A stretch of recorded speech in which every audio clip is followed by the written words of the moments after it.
কি রান্না করো? ভাত আর আলু ভর্তা। তোমার স্বামী কখন আসবে? উনি তো অটো চালায়, সারাদিন অটো চালাইয়া বাজার করে তারপর বাড়িতে বাড়ি আহে।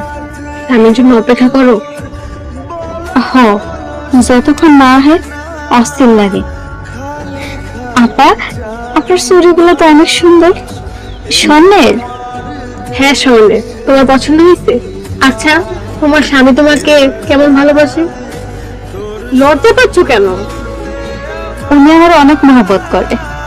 কেমন মহব্বত করে একটু বলো শুনি। ওনার যদি ক্ষমতা থাকতো আমার সব দিয়ে দিত। তাই? কি পাগলামি যে করে, না দেখলে বুঝবানই না। কি পাগলামি করে শুনি? সারাদিন কষ্ট করে আইব, আসার সময় কিছু না কিছু আমার আগে লইই আইব। তাই? শুধু তাই না, প্রত্যেকদিন আমার খাওয়াই দিব।